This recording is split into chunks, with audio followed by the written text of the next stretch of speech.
Locked On Heat on Twitter, Instagram, email us, lockedonheat@gmail.com. Send in questions for our post-game shows via Twitter using the hashtag AskLOHeat.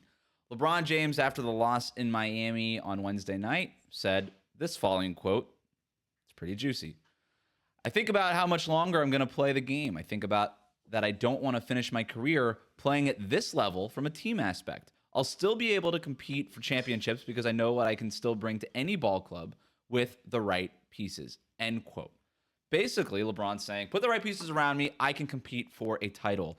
Now, a lot of people are discussing, does this mean that LeBron is going to ask out from the Lakers? Now, this is not the first that we've heard about this question. You just look at LeBron's career, the fact that the Lakers have basically been wasting 2 good LeBron James years where he's just not even in the playoffs at this point. Like, he's not. The Lakers, if they miss the playoffs again, it's NBA ownership. It's malpractice. They shouldn't. What they have done. LeBron, yes, he signed the extension, all this stuff, but like it's also up to the Lakers front office to put a team around him. They have yet to do it, a team that can even get to the NBA playoffs. So if LeBron looks around and says, hey, the Russell Westbrook thing, that's not getting us anything. Anthony Davis, trade him. Yeah, we can get a bunch of pieces back, but what are we really getting with Anthony Davis in a trade, his injury history? How much are you going to really get back? Maybe my best option to compete for championships and sort of have my Tom Brady sort of elongated career and win championships till the very end. My best chances for me might be to move. And by the way, LeBron has made that decision once, twice, 3 times already in his career. So for him to do it again is not unthinkable. For him to do it and ask to go to Miami or put Miami on his list of preferred destinations, as we know that these stars are wont to do. For him to do something like that, first of all, LeBron has never actually demanded a trade. That would be new. He's always made his decisions in free agency, but to waste another year, it does not sound like, based on this quote, that's something that he really wants to do. Waste the year. He's 38 years old, just turned 38 years old today. Does he want to be 39 entering free agency? I don't think so. So let's see. LeBron, Miami, are you in? Oh, absolutely. I did. This is such a story. Like, Trae Young's a nice player. James Harden, interesting player. But the opportunity to cover LeBron in Miami, selfishly, as a reporter, who wouldn't want that? And that's, look, it's not like we're going to get that kind of one-on-one access with him or anything like that. He is notoriously finicky about his media preferences. And yet, I mean, I think all of a sudden the spotlight of the basketball universe, just as it was in 2004 when they acquired Shaquille O'Neal, shifts back to Miami. Or 2010 when they acquired LeBron. Yeah.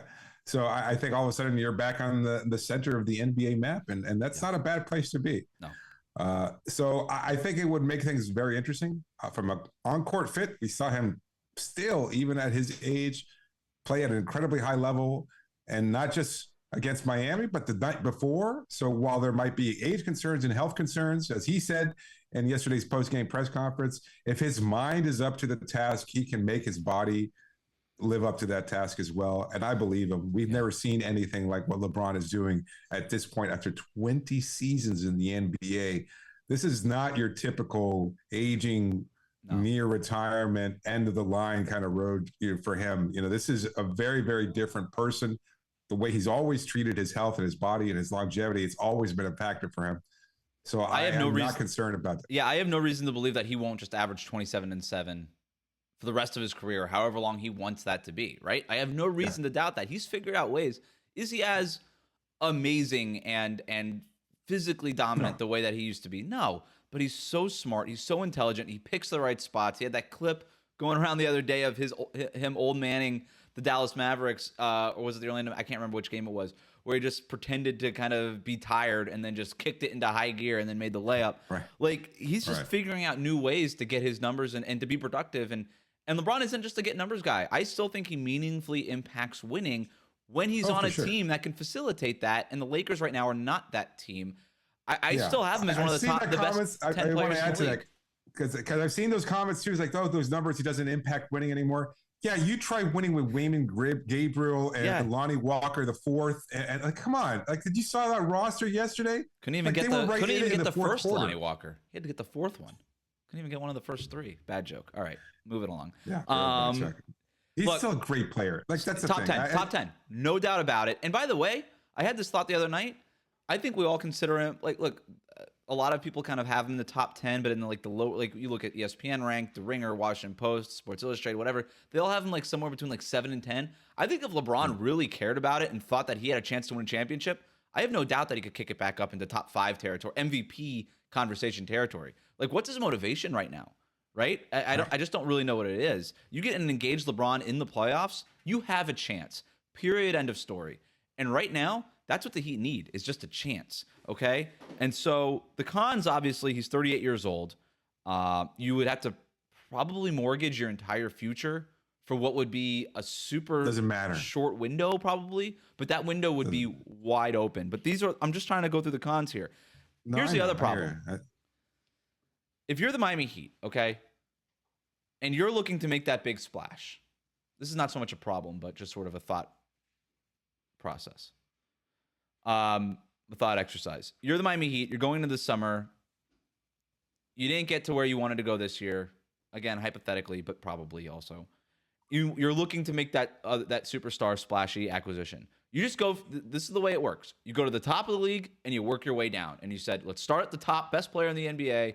And let's work our way down that ladder until we find a spot. We'll make calls to every front office, and then eventually we'll find a player who might be gettable. So you start at the top with like Giannis, okay? You call Milwaukee, they say, haha, that's really funny, they hang up on you. You go to Jokic, haha, very funny, they hang up on you. You go to Steph, no way, they hang up on you. You go to Luka, no thanks, they hung up on you. You go to Kevin Durant, maybe there's something there with Brooklyn. We'll see what happens with the Nets. We'll skip that for now. Jason Tatum, the Celtics laugh at you. Embiid, ditto. Right. Then you get to like LeBron. And then if this is real and LeBron decides that he wants out, now you're right there. I mean, that's probably maybe the best gettable player within the next few months, within the next 8 months of the year. After that, it's a pretty sharp drop off. John Morant, like you're not getting him. Anthony Davis, like you really want him on Miami? That doesn't really make a sense as a fit for Bam. Would you trade Bam for Anthony Davis at this point? No way. Devin Booker, no. SGA, no. Paul George, no. Zion, no. Damian Lillard, no. Not yet, at least. Donovan Mitchell, no. He just got to Cleveland. Kawhi Leonard, no. Pascal Siakam, yeah, maybe if Toronto wants to sort of reset their timeline, but is Siakam putting you over the top if you're Miami? Maybe. I don't know. He's a good player. But if I have a chance to get LeBron, that might be the best gettable guy over these next 8 months. So there are concerns, right? I think one, whatever public flirtations or hints or things that we've seen and can read into. Like, I mean, I was even telling you before the game or during the game as we were watching, like LeBron, very friendly with Heat players, picking guys up off the floor, patting Max Strus after he drew a charge. Like, these are things that are unnecessary, but he does them, right? Like, he was complimentary of Jimmy Butler. Like, he was looking over at the Heat bench, him and Spo, mutual respect. Spo's comments before the game, as glowing a report as I've ever seen. Like, I think he's talked about Jimmy that way. I think he's talked about Dwayne Wade that way. And he's talked about LeBron. Udonis and LeBron. Yeah, of course, and LeBron, yeah. Go ahead, sorry. No, I was just going to say, like, the thing is that LeBron would have to make it known that he wants to come to Miami. Like, he would have to reciprocate whatever interest Miami has. Miami can't be the one that makes the first move. Right. It's always going to be LeBron's because everything is on his terms. And then that's the other part of the equation. At this point in his career, can he be willing to take a step back? There's a comfort level there, but during the 4 years that he was with the Heat, everything was geared and set up to making LeBron happy, whether it was drafting the right player, acquiring the right player as a free agent, just the way they would travel, the way they wouldn't travel, where they practice. Would this Heat front office see that kind of control when they've taken such pride and establishing a culture for 25 years? They did it for Jimmy Butler, and they've even done it to a certain degree to Kyle Lowry. So yeah, they would. I don't know. I think the Heat front office and culture. We could argue this for hours because I'm just not sure that they've given. I don't think they've ceded that kind of control to Jimmy. They've changed or tweaked things to accommodate him. They've changed and tweaked things to accommodate. They've modernized their approach to how they treat their players since LeBron has left, knowing that if we want to acquire superstars in this day and age, we do have to bend a little bit more because it than where we drove used to. Him out of the team on 2014. Exactly. The way they did things in 2014 may have pushed him away. So yeah. And then on the other side too, LeBron might be craving that kind of stability, that kind of front office control and culture. Because look, Cleveland, it worked out there. He won the championship that he always wanted to win. Then he made the move He to was Los Angeles. MVP, He yeah. won a championship with the Lakers. Great. Awesome. Goal achieved. But the way that the front office has been so inept in the 2 years since they won the championship, maybe LeBron looks at Miami and he's like, hey, actually, they had a pretty good thing going there that maybe I didn't fully appreciate when I was there because I saw the other version of this. A front office doesn't do worse than what this Lakers front office has done to surround me with what it is that they've surrounded me with. Let me go to Miami where they've got this great Miami Heat player development program, and they could turn guys into things. And by the way, I can get guys to play with me in Miami just like I can get them to come to the Lakers. But also, we got a cap guru in Andy Ellisberg. Like, LeBron is smart. He knows all this stuff.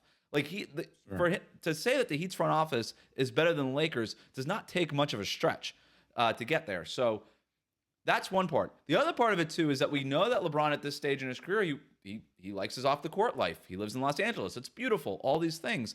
I was just looking at the Instagram account Only in Dade earlier this morning, and they actually had this like time warp thing from Brickell in 2003, right? And as we know, FTX Arena is right between downtown and Brickell. Technically, it's downtown, but Brickell's right there. Brickell in 2003 versus Brickell now. Two different cities. Really different. Two different cities. You have City Center built. You've got a whole bunch of new luxury high-rises, all these things. You don't think LeBron James could get the topmost suite in any high-rise of any building that he wants?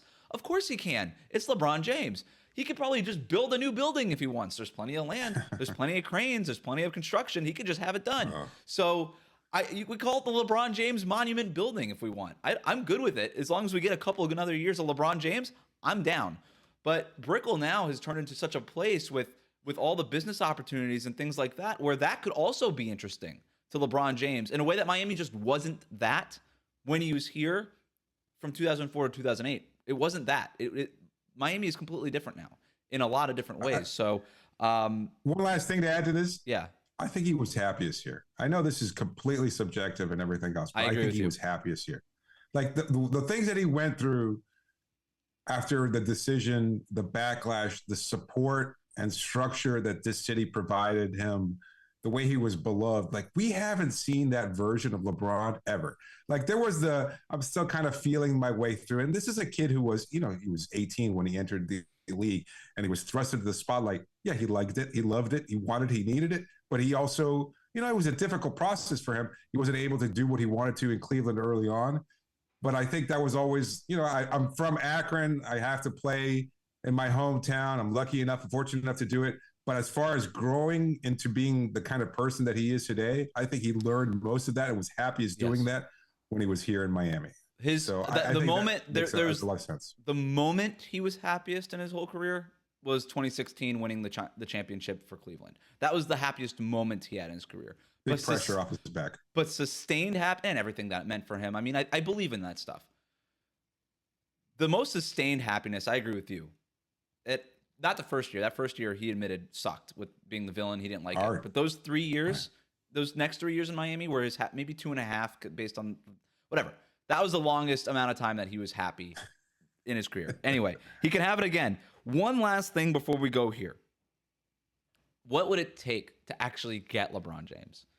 Because if he says Miami, it's not going to be trade me to Miami. It's going to be a list of destinations. But let's just say, hypothetically, the Lakers open up the phone lines for LeBron James trades. Miami's going to have to offer everything. The whole kit caboodle. It's Tyler Herro. They might have to offer Bam Adebayo. Who knows? Like, it's LeBron James. Even at 38 years old, it's LeBron James. Off the table. You get him on your team.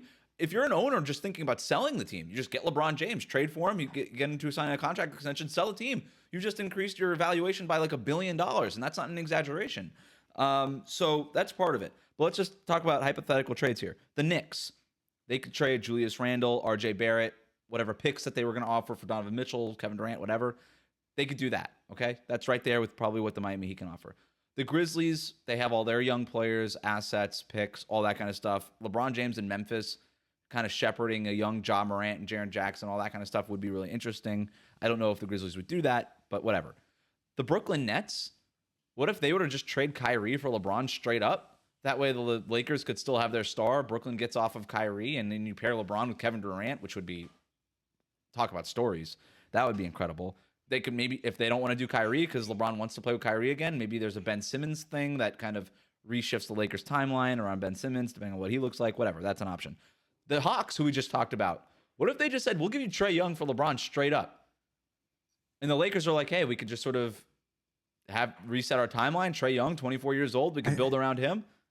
I think all this is moot. I think all of it is moot. Like it's fun to break it down, but I think when it works out with LeBron is if he has to request a trade and he lets Pelinka and the Lakers front office know Miami or else, they get it done. And it'll be one more year left on his contract if he does it this summer. And so he could basically say, well, Atlanta, if you want to trade Trae Young for me, I'm out of here after a year. You're really going to give up the face of your franchise for 1 year of LeBron James? They probably wouldn't. Yeah.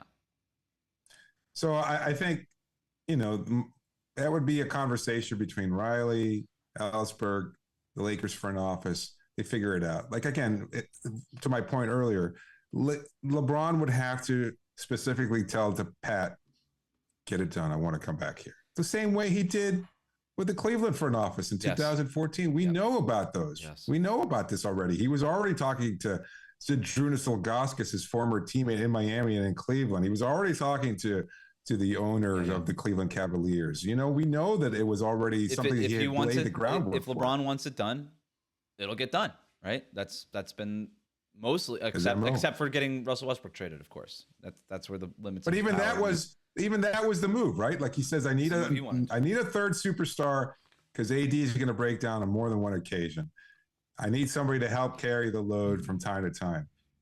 The fact that Pelinka screwed the pooch so royally and said, hey, we got you a superstar, former MVP. There's also some reports that Russell Westbrook was LeBron's idea and he had some influence over getting Russ instead of the Buddy Hield, Miles Turner package and all that kind of stuff. But whatever. A lack of judgment, maybe perhaps on everybody's part there. But of the three options we talked about, Trae Young, the young walking top 10 offense, James Harden, the grizzled veteran at the end of his career, maybe hungry for a ring, or LeBron James, who is LeBron James. Of those three options, again, not even considering what it would cost and all those things, which one intrigues you? Actually, I'll just rank them. I don't know that I can. Like from a subjective perspective, like LeBron is the first choice. Like the stories, the fact that I think he is a good fit. I think that he would still. He'd be a great fit. It would be such great closure. Yeah. On his career, bring it back, bringing some of that good vibes back to see him playing alongside Jimmy and Bam and whoever's left on this roster. I think would be a lot of fun. Competing for championships, great storylines. I think that's it. Objectively, I also happen to think that LeBron might be the best option. I think he might be the best fit, but you're sacrificing a lot for an older player. And at the same time, who cares? This is the Miami Heat. This is the way they have operated for 25 years since Pat Riley, 27 years since Pat Riley took over. You mortgage whatever future you have because you have no idea what's going to happen in 3 or 4 years. And you want to try and keep some assets protected. That's what Bam Adebayo is for. Hopefully you can retain Tyler Herro if you swing a trade for LeBron James. I think you could do whatever you have to in order to win now and then set the path for later on and find a way to win down the road. I'm with you. Look, LeBron's just flatly the best player that we're talking about here. He is, and he probably will be for the next 2 years, right? And so LeBron's 2 and 3, or are they so far behind it doesn't really matter? I would, right? I think I would have LeBron at number 1. I think I would have Harden, and then I would have Trae Young. And maybe that sounds counterintuitive. I think a lot of people get obsessed about age and youth and window timelines staying open. But I think with Trae Young, your team has a pretty hard ceiling. And I don't know that ceiling is making it to the NBA Finals. And so if I'm the Heat, the only reason I'm going all in or making a move is I want to win a championship. I'm not interested in staying competitive. I'm competitive right now. I'm not interested in that. I'm interested in winning a championship. LeBron James, as we know, he opens that window wide open for you to have a chance at making a championship. Even James Harden, as good as he is, and the fact that he is a Hall of Famer, you get James Harden on your team, that is not guaranteed a chance to compete for a championship. LeBron James, you put the right talent around him, he basically is. Thanks again for making Locked On Heat your first listen every day. Remember to subscribe to new episodes of Locked On Heat on your favorite podcast app and on YouTube. Ring the bell to get notified as soon as new episodes go up. For your next listen, check out the Locked On Sports Today podcast, the biggest stories of the day, instant reactions, big game recaps, and the take of the day.